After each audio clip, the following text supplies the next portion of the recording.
Bienvenue sur Comme3Com, une exploration proposée par le blog wowcomcebo.fr.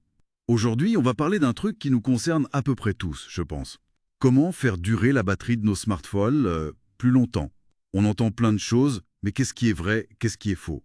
On va s'appuyer sur des idées partagées par Pierre Ristic, qui s'intéresse de près au numérique et à l'écologie. Oui, tout à fait. C'est vrai qu'on pense beaucoup à protéger l'écran, à mettre une coque, mais la batterie, c'est un peu le nerf de la guerre, hein. Et c'est vrai qu'il y a pas mal d'idées reçues qui circulent sur ces batteries au lithium. Elles ont la vie dure, ces idées. Pourtant, avec l'expérience qu'on a maintenant sur les voitures électriques, on a des bonnes pistes. On sait qu'on peut garder, disons, 80% de la capacité après 3 ans. Faut juste adopter les bons gestes. Alors, la première idée reçue qui me vient, c'est qu'il faudrait toujours charger à 100%. C'est ce qu'on fait presque tous, non? On branche, on attend que ce soit plein. Eh bien justement, c'est peut-être la première chose à éviter. En fait, la chimie de la batterie, elle est un peu stressée par les extrêmes, que ce soit la charge complète à 100% ou à l'inverse, la décharge totale. Pensez aux voitures électriques. Leur plein, souvent, il est calibré pour s'arrêter avant le maximum réel, justement pour préserver la batterie. Pour nos téléphones, l'idéal, c'est d'éviter de dépasser trop souvent les 80%, ou peut-être 90%. Ah d'accord. Et ça met fin aussi à une autre idée, celle qu'il faut charger à fond un téléphone tout neuf avant de l'utiliser. Ah oui, ça on l'entend souvent, 100%. Et à l'inverse, j'imagine qu'il ne faut pas non plus le laisser se vider complètement. Genre, attendre le fameux 0%. Ah non, ça c'est encore pire que la charge pleine. Vraiment. Descendre régulièrement sous les 20%, c'est fortement déconseillé, ça fatigue beaucoup la batterie. Si on veut vraiment l'aménager sur la durée, le mieux c'est de naviguer, on va dire, entre 30% et 80%. C'est la zone de confort. D'accord. 30, 80. Ça remet pas mal en question une habitude hyper répandue, Hmm. brancher son téléphone le soir et le laisser toute la nuit sur la table de chevet. Quoi moins. Et après, le chargeur coupe, la batterie descend un tout petit peu, à 99%, hop, le chargeur se remet en route pour revenir à 100%, puis il recoupe. Et ce petit cycle, il se répète toute la nuit. C'est pas terrible pour la batterie sur le long terme. Et puis bon, ça consomme de l'énergie pour rien. Alors, qu'est-ce qu'on fait? On charge quand? Pourquoi pas charger un peu en rentrant le soir, ou le matin pendant le petit-déj, ou un coup au bureau. Les prises USB-C et tout ça, c'est fait pour être branché et débranché souvent, il n'y a pas de souci là-dessus.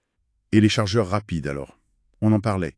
C'est bien, c'est pas bien, ça abîme ou pas? Alors, ils sont efficaces, c'est sûr. Surtout si on utilise bien celui qui est fait pour son téléphone ou un chargeur de qualité compatible, et si, encore une fois, on ne vise pas systématiquement les 100%.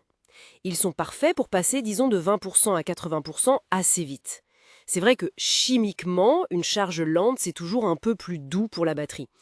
Mais bon, les batteries modernes gèrent quand même bien la charge rapide, surtout avec le bon matériel. D'accord. Et on voit aussi de plus en plus de chargeurs sans fil, là, par induction. C'est pratique, on pose le téléphone dessus et hop.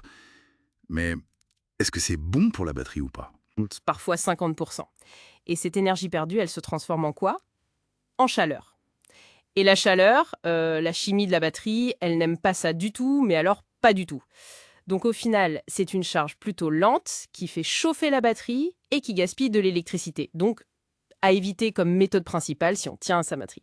Ok, message reçu. La chaleur, c'est l'ennemi. Et ça me fait penser à une autre situation, la voiture.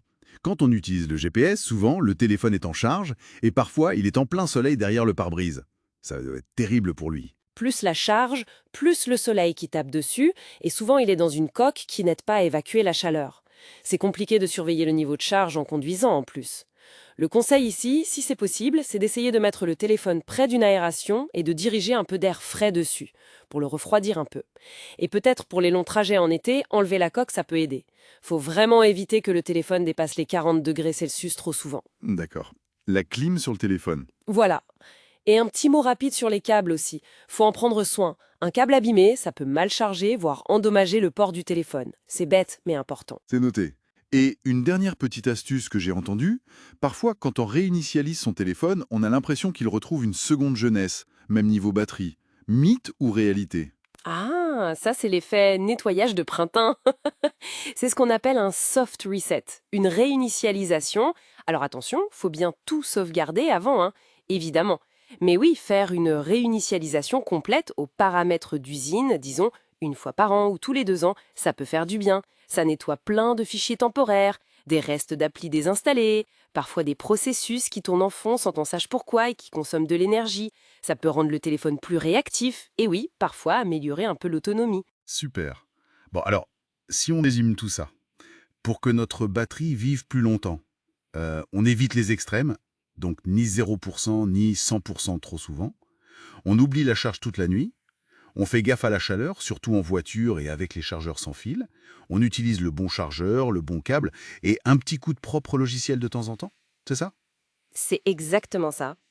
En adoptant ces réflexes qui sont pas si compliqués au final, on peut vraiment prolonger la vie de son smartphone. Et ça veut dire faire des économies, parce qu'on le change moins souvent. Et puis, c'est aussi un geste pour la planète. Moins de déchets électroniques, moins d'énergie consommée pour fabriquer des appareils neufs.